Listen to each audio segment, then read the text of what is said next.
कहानी की शुरुआत होती है और हम केल और उसके पिता को देखते हैं जो फिशिंग कर रहे थे।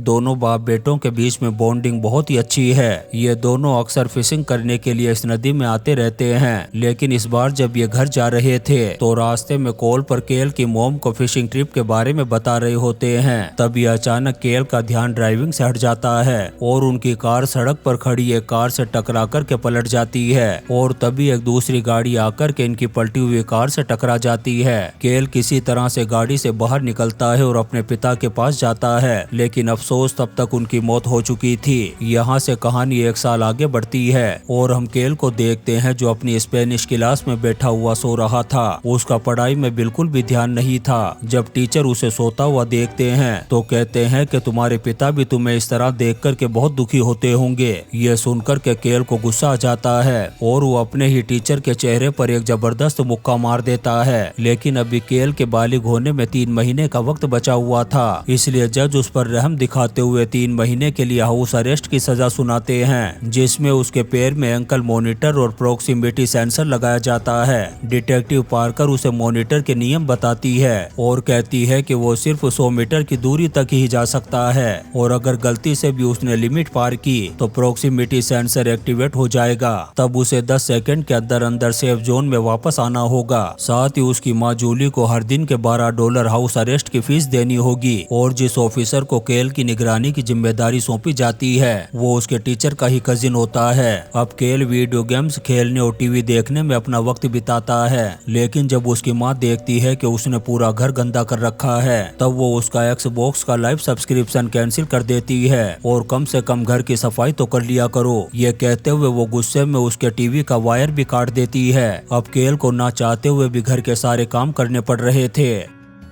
फिर एक दिन 2 शरारती बच्चे केल के दरवाजे पर जलते हुए पॉकेट में पोटी रख देते हैं। आग बुझाने के चक्कर में केल के पैर पोटी से गंदे हो जाते हैं। वो गुस्से में आकर के उन बच्चों के पीछे भागता है, लेकिन घर से दूर जाने पर उसका प्रोक्सीमिटी सेंसर एक्टिवेट हो जाता है। तभी वो वापस दौड़ता है और टाइम रहते हुए अपने सेफ जोन में आ जाता है। प्रोक्सीमिटी के एक्टिव होने की वजह से ऑफिसर कोटरेज वहाँ पर आ जाता है और केल के साथ बुरा व्यवहार करते हुए उसे हथकड़ी लगा देता है। तभी अचानक से केल की नजर पड़ती है एशली नाम की एक लड़की पर, जो अभी थोड़ी देर पहले ही अपने मॉम डैड के साथ केल के पड़ोस में रहने के लिए आई है। इसके बाद केल जमीन पर एक लाइन बना देता है ताकि वह सेंसर की लिमिट से बाहर न जा सके। अगले दिन केल का बेस्ट फ्रेंड रोनी उससे मिलने के लिए आता है। तब केल अपने घर की खिड़कियों से उसे अपने पड़ोसियों को दिखाता है जिन पर अब वो नजर रखने लगा था ताकि वह बोर होने से बच सके। फिर वह खिड़की से रोनी को एशली का स्विमिंग पूल भी दिखाता है जहाँ इस वक्त वह नहा रही थी। ये दोनों छुप करके उसे नहाता हुआ देखते हैं। बाद में केल एशली से दोस्ती करने के लिए उसे जान पहचान बढ़ाने की कोशिश करता है। जैसे ही रात होती है तो वो दूरबीन से उसके कमरे में छुप करके देखने लगता है। तभी केल का एक पड़ोसी जिसका नाम टर्नर था वो 1960 के दशक की एक मस्ट कार से अपने घर लौटता है, जो एक न्यूज रिपोर्टर के द्वारा बताए गए सीरियल किलर की कार से मिलती जुलती थी। केल को टर्नर की कार का बायां फेंडर डेंटेड भी दिखता है, इसलिए वो उस पर शक करने लगता है, लेकिन तभी उसकी माँ आ जाती है और वह सो जाता है। अगले दिन न्यूज़पेपर में उस सीरियल किलर द्वारा किडनैप की गई एक लड़की की फोटो छपी हुई थी, इसलिए केल और रोनी मिलकर के नेट पर इससे रिलेटेड छानबीन करने लगते हैं। तभी एशली फिर से नहाने के लिए जाने लगती है स्विमिंग पूल में। तब ये दोनों उसे देखना शुरू कर देते हैं, लेकिन इस बार रोनी से कुछ हलचल हो जाती है जिससे एशली भी उन्हें देख लेती है और अगले ही पल एशली उनके दरवाजे पर आकर के डोरबेल बजाती है। रोनी डरते हुए किसी तरह से दरवाजे को खोलता है। एशली अपने घर का दरवाजा लॉक होने का बहाना करके थोड़ी देर के लिए उनके घर में ही रुक जाती है और केल की दूरबीन देखकर के समझ जाती है कि दोनों पड़ोसियों पर नजर रखते हैं। तब वे बताते हैं कि हम अपने पड़ोसी टर्नर पर नजर रखते हैं क्योंकि हमें डाउट है कि वो एक सीरियल किलर है, और उसकी कार में डेंट लगे होने की बात भी बताते हैं। लेकिन जब एशली उसकी कार को देखती है तो उस पर कोई भी डेंट नहीं था। फिर भी उसे उन दोनों की बातें बहुत ही ज्यादा इंटरेस्टिंग लग रही थी, इसलिए वह भी उनके साथ शामिल हो जाती है। फिर ये तीनों मिलकर टर्नर के खिलाफ इंफॉर्मेशन इकट्ठा करना शुरू कर देते हैं और रात में कैमरा और दूरबीन लेकर के टर्नर के वापस घर लौटने का इंतजार करने लगते हैं। थोड़ी देर बाद टर्नर आता है जिसके साथ एक औरत थी। वो उसे अपने घर ले जाकर के वाइन पिलाता है और फिर उसके साथ डांस करता है। वो तीनों भी छुप करके ये सब कुछ देख रहे थे, लेकिन तभी एशली के पास कॉल आ जाता है उसकी मॉम का। तब केल उसे अपनी लिमिट तक छोड़ने के लिए जाता है। धीरे धीरे दोनों करीब भी आने लगे थे। केल जब वापस आकर के टर्नर के घर में देखता है तो वो औरत बहुत ज्यादा घबराई हुई नजर आ रही थी। ये देखकर के केल जल्दी से रिकॉर्डिंग करना शुरू कर देता है, लेकिन गलती से उसके कैमरे का फ्लैश ऑन हो जाता है। केल फिर से कोशिश करता है दूरबीन से देखने की, लेकिन अब टर्नर को पता चल चुका था कि कोई उसे देख रहा है। केल तेजी से छुप कर के रोनी को इस बारे में बताने की कोशिश करता है। फिर वो उस औरत को टर्नर के घर से जिंदा वापस जाता हुआ देखकर सब कुछ ठीक है ये सोच करके सो जाता है। अगली सुबह केल जब किचन में आता है तो वह टर्नर को अपने घर में देख करके डर जाता है। दरअसल टर्नर उसकी माँ की कार को ठीक करने का बहाना करके उसके घर में आया था और केल के प्रोक्सीमिटी सेंसर को देख करके समझ जाता है कि वह घर से बाहर नहीं जा सकता। उसी रात एशली अपने घर में एक पार्टी रखती है, लेकिन सेंसर की वजह से केल उसके घर में नहीं जा पाता। लेकिन जब दूरबीन से वह एशली को दूसरे लड़कों के साथ फ्लर्ट करते हुए देखता है तो उसका दिमाग खराब हो जाता है और अपनी छत से बगैर मतलब का तेज म्यूजिक बजा कर के पार्टी को खराब करने की कोशिश करता है। एशली भी गुस्से में आकर के उसके घर के अंदर घुसकर के म्यूजिक बंद कर देती है। फिर वो उसके फोन को भी नीचे फेंकने ही वाली थी, तभी केल उसे बताता है कि वह तब से उसे देख रहा है जब से वह यहाँ पर शिफ्ट हुई है, और उसे अपनी फीलिंग्स के बारे में भी बताता है। एशली भी उससे इम्प्रेस हो जाती है और ये दोनों एक दूसरे के करीब आने ही वाले होते हैं।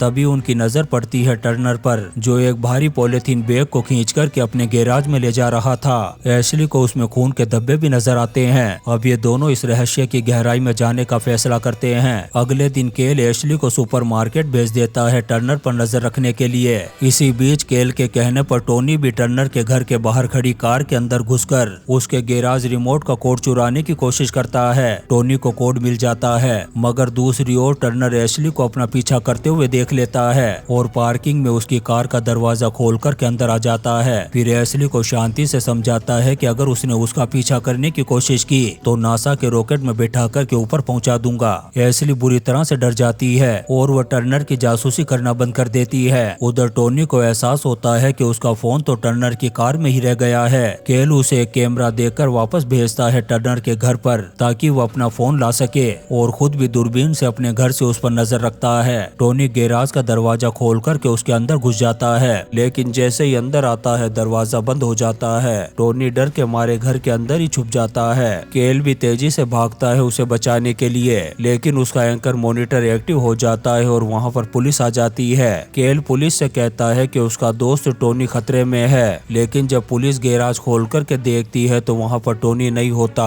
और उस पॉलिथीन बैग में भी उन्हें एक हिरण की लाश मिलती है। टर्नर पुलिस को बताता है कि वो हिरण गलती से उसकी कार से टकरा करके मर गया था। थोड़ी देर बाद केल की माँ टर्नर के पास जाती है और उसे मनाने की कोशिश करती है ताकि वो केल के खिलाफ कोई दूसरा केस न कर दे। इसी बीच टोनी भी टर्नर के घर से भागकर के केल के पास आ गया था और केल को एक वीडियो दिखाता है जो उसने भागते वक्त रिकॉर्ड किया था। जब केल उस वीडियो को फ्रीज करके जूम करता है तो वहाँ उसे उसी औरत की लाश दिखाई देती है जिसे उन्होंने टर्नर के साथ देखा था। उधर टर्नर केल की माँ को मार करके बेहोश कर देता है और केल के घर में घुसकर टोनी के सर पर भी एक वार कर देता है। फिर वो ऊपर आता है केल को मारने के लिए। केल घर से भाग करके सेंसर को एक्टिवेट करने की कोशिश करता है, लेकिन टर्नर उसे लिमिट के अंदर ही मार करके बेहोश कर देता है और उसके हाथ पैर मुंह बांध करके उसे वापस ले आता है घर के अंदर। टर्नर कहता है कि वो उसकी माँ और टोनी की हत्या के लिए उसे ही जिम्मेदार ठहराएगा और ऐसा दिखाएगा कि उन दोनों को मारने के बाद खुद ने भी आत्महत्या कर ली। फिर वह जबरदस्ती केल से एशली के नाम एक सुसाइड नोट लिखवाने की कोशिश करता है, लेकिन तभी एशली आ जाती है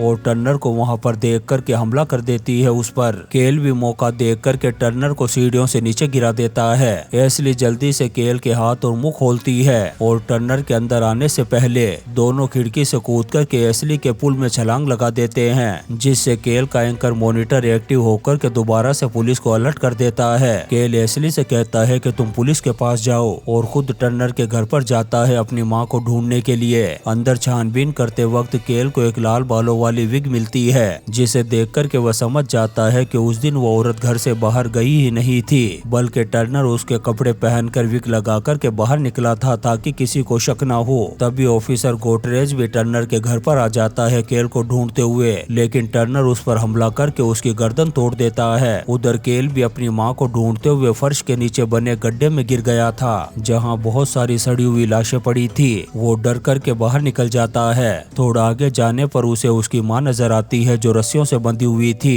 वो रस्सियों को काट देता है, लेकिन तभी पीछे से टर्नर आ जाता है और चाकू से केल को घायल करके मारने ही वाला होता है। तभी केल की माँ स्क्रू ड्राइवर से हमला कर देती है उस पर। फिर केल भी हमला करके उसे जान से मार देता है और उसे भी डाल देता है उन्हीं सड़ी हुई लाशों के बीच। फिर ये दोनों माँ बेटे बाहर निकलते हैं टर्नर के घर से। पुलिस भी आ चुकी थी। कुछ दिन बाद केल के एंकर मॉनिटर हटा दिए जाते हैं और उसके अच्छे व्यवहार की वजह से उसे हाउस अरेस्ट से आजाद कर दिया जाता है। आखिर में केल और एशली एक दूसरे को किस कर रहे होते हैं और टोनी उनका वीडियो बनाता है और इसी सीन के साथ ये शानदार मूवी डिस्टर्बिया खत्म हो जाती है। दोस्तों, हम आपके लिए ऐसी ही इंटरेस्टिंग मूवीज एक्सप्लेन करते रहेंगे, तो आप चैनल को सब्सक्राइब जरूर करें और लाइक और कमेंट्स भी करें। Thank you.